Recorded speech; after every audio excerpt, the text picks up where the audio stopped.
Hey everyone, welcome to the show. I wanted to go over something today that is, it's a slippery slope to go over, because as Christians, we run into a fair amount of, I guess you could say, religious guilt over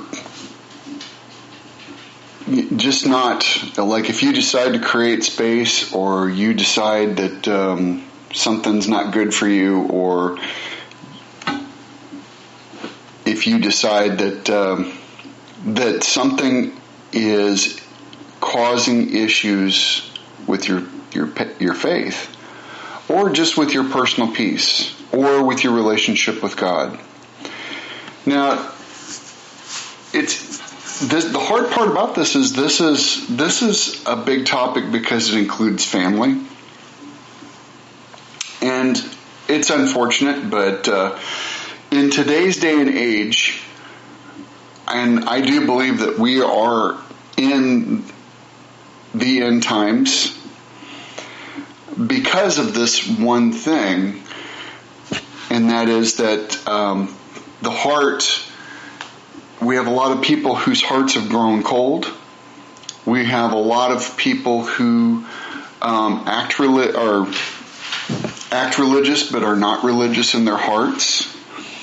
We have a lot of false teachers. We have a lot of people claiming to be the Messiah. Now we have someone claiming to be the Mahdi, which for the Muslims, that's kind of like their prophet that's come back. I don't know if it quite carries the same weight as Messiah as that we believe Jesus is, but the reality of it is we have a whole lot of things that are going on with AI intelligence. We have, a point where we're listening or have the potential. I won't say listening, but in some cases listening. We have recorded cases that with AI bugs where it's told children that they should kill themselves and directed them to do things that are not good. And the point is that we're listening to a machine that doesn't have a conscience. It's just giving you information. But we have people that have relationships with their AI. There's an even AI model that I have been seeing advertisements for talk therapy. So with AI, there's another one of the signs that of the end times is that technology will grow at such a rapid pace, and I don't want to go too far down that rabbit hole, but the point is that we are in the times where relationships are just difficult, and we have a lot of people who have a form of God but are not with God, and we have a lot of people that because of that they can try to use your faith against you, and there's a lot here, but the main thing is we have to look at preserving our peace. We've talked a little bit about that, but one of the things about that is that I want to bring this to you because this applies across the board, and I want you to look at these things. One is wandering eyes, a lying tongue, hands that shed innocent blood, wicked schemes, rushing into evil, false witness, stirring up conflict. What I just listed to you is 7 things that God hates. And like I said, I've talked about this before, but I want you to look at this because the thing about it is that if God hates these things, All right? And you, as a Christian, to be more like God, are dealing with these things with a person in your life.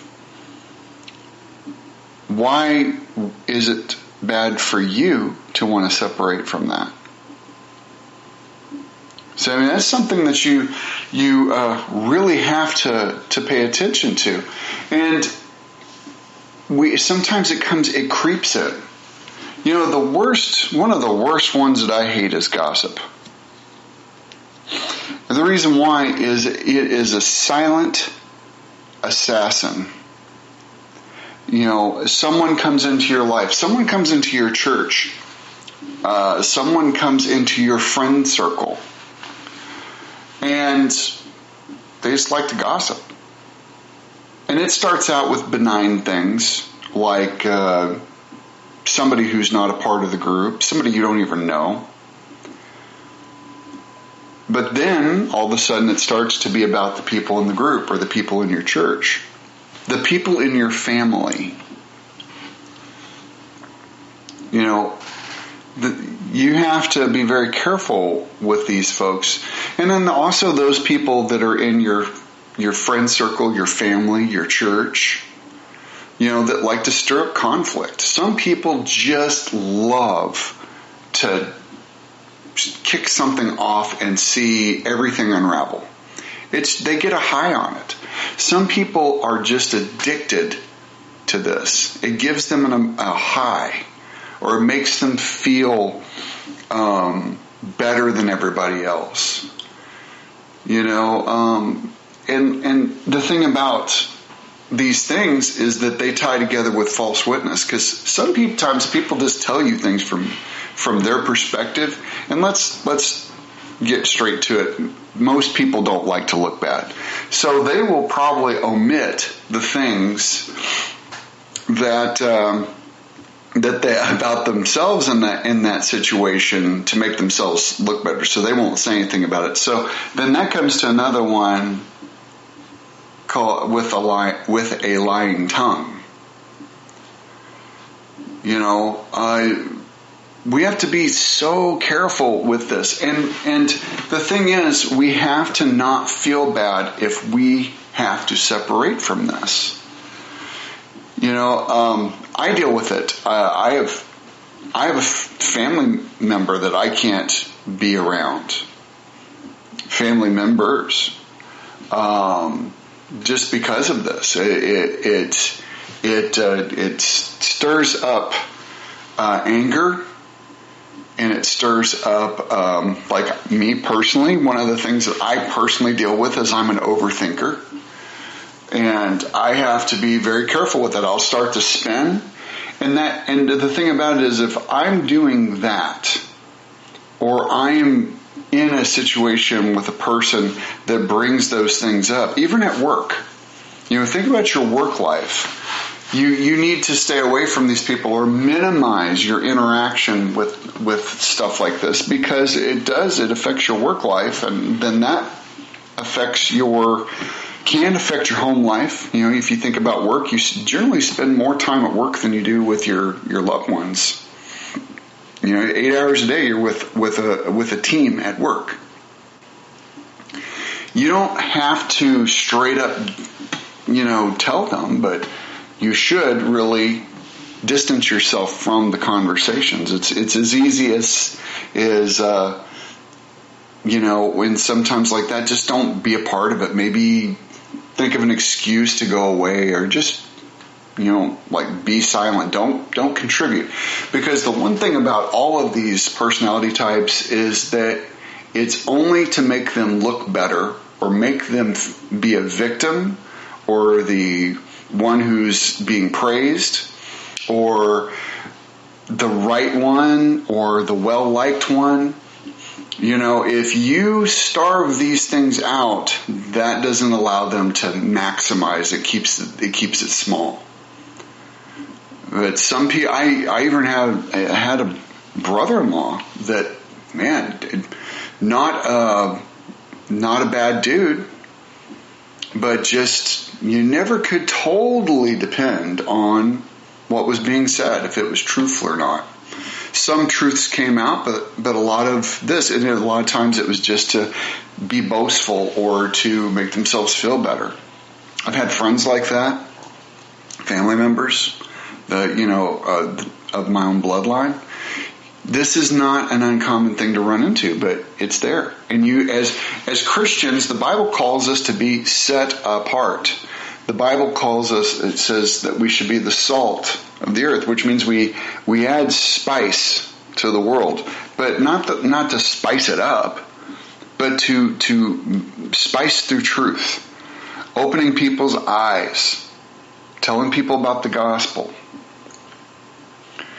Because these images here that are painted by these 7 things that God hates is actually very, very, very, very prevalent in the world. You think about all the abortion that goes on in the world, hands that shed innocent blood. That's not on the note, on the fence. That's a very decisive comment. And killing the unborn is an innocent, has no say. The child has no say. As well as committing murder, and rushing into evil situations, haughty eyes, being a looker, those things are actually really particularly tough for males, but I'm sure that women deal with it a bit too. It just depends where your mind's going on. There's a big difference between saying, oh, that's an attractive person, and going, oh my, I want to sleep with them. There's a big difference between that. But these are things that we also struggle with, in deciphering what's what. And, here's what the Bible says about these things. If you want this list, you can look this up for yourself. It's in Proverbs 6:16 through 19. And it's entitled, at least in this Bible, The 7 Detestable Things.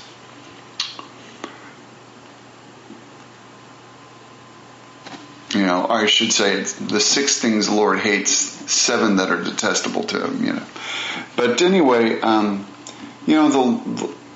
we want to keep the truth, so we want to stay away from things that distort the truth. That's why the Lord hates these things. You want to look at this, say we take Romans 16 through 17, I urge you, brothers and sisters, to watch out for those who cause divisions and put obstacles in your way. Keep away from them. So, right here, not only, Romans is written by the apostles. These are the disciples of Christ. So this would come from his teachings. So you can't just say that Proverbs is an Old Testament thing, but this is a New Testament. After Jesus' crucifixion, is saying stay away from them. The other thing is, in Matthew 5:9, it says, blessed are the peacemakers, for they will be called children of God. So, that's an interesting one, because that one is the one that can put us in guilt. Because we think we've got to save everybody. But this is really pointed towards us trying to make peace in the world. And we can't make everybody drink the water. I guess you could say, the old saying that you can bring a horse to water, but you can't make him drink. People can grow out of these kinds of personalities, but sometimes it takes a different person to water them. You come along, you put some soil around that seed that you're planting, and you put a little water on it, but it's only growing beneath the surface. It hasn't popped out of the ground yet. So, but sometimes you got to move on, or sometimes that is doing issues to your faith. These people are trying to bring you down. These people are trying to make you feel small. These people are trying to make you feel guilty, and these people are trying to gaslight and spread lies about you. You can't be around that. Even yet, say you're in a bad marriage. A lot of people put emphasis on marriage and that you can't get a divorce, but there are reasons for divorce. You should, if you think about a loving God, a loving Father, would they want you to stay in a relationship where you're being physically assaulted or mentally abused? No. You mean you got to be the deciding person on what that involves there. But at the same time, there are some things that are just undeniable. Physical abuse is not okay in any kind of relationship. Mental abuse, it's below the surface. It's really a decision that person has to make for themselves. Nobody can tell you dead on this or dead on that. But at the same time, you need to use great discernment. Is it really that? And sometimes it takes time.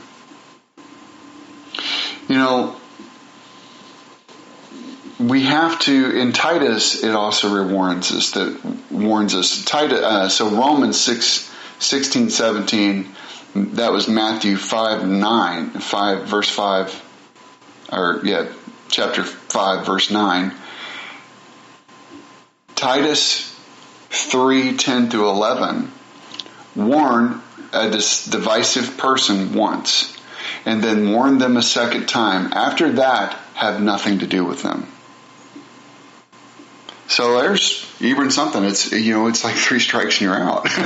So here this is from the Bible. But James does tell us something in James 1:19 through 20. Be quick to listen, slow to speak, and slow to become angry, because human anger does not produce God's righteousness. So I think that we all can agree with that as well. It's also one of the things that love is. Love is slow to anger. And we do have to do that. So if you wanted to have something to kind of put things against, I would follow this. But at the same time, you cannot sacrifice yourself and your faith or your sanity for another person. Some people just don't jive. And as Christians, a lot of times people think we have to like everybody because it's commanded by God. And that's absolutely not true. As we can see from these things that the Bible is telling us to keep distance from. Now, that doesn't mean that you can't minister to people, or you cannot try to be there for people, but don't lose yourself in it. Because you're a Christian does not mean that you are not important too. We are the church. We're the church of God. And then a lot of times in the Old Testament, you can see things that say about inviting people into your house. And you can also see that as that your body, your inner life, your mental health is also your house. You need to go to quiet places. You need to keep your house clean. That's why journaling is great. That is why, in cases, talking to somebody is a good thing. You need to have a good relationship that you can share. But if you don't, some of us just don't have friends that we view that close, or we feel comfortable sharing really intimate details about ourselves. So sometimes journaling is great, or finding help through a counselor. All of these things are fine. Mental health is a thing. So don't let somebody tell you that, it's all in your head. Because it may not be. It's important to manage our mental, spiritual, and physical health. Don't let somebody tell you that you're not important. When dealing with certain situations, we need a breather. You need to take care of yourself some too. If you're not in good health, then you are not allowing yourself to be in good shape to spread the righteousness of God, to tell people about Jesus. And that doesn't mean going out to street corners, because that's just not everybody's thing. Some people are great at that. But it is in sharing your faith to someone whenever the time's right. And even if you're not sharing your faith verbally, you can share your faith through your actions. A lot of times in this world, even more so now than I've ever seen in my life, your actions are pretty big, pretty big representatives of your faith. You don't have to be wearing crosses or Jesus fishes or whatever. You don't have to run around with a picket sign for Christ. You are that picket sign by choosing not to participate in things that are destructive. Simply just having a quiet at night home while everybody else is out partying and doing some things they shouldn't, or walking away from a situation that is conflicting, that is huge. Sometimes silence speaks louder than the words, because you're showing through action, and everybody understands action. You can be those who have different languages that you speak, but one thing is for true: action speaks louder than words. I hope you all have a great week, and I hope that somehow this touched you and that this helped you with something you're dealing with. I hope you guys have a great week, and I pray for you all, and I love you all.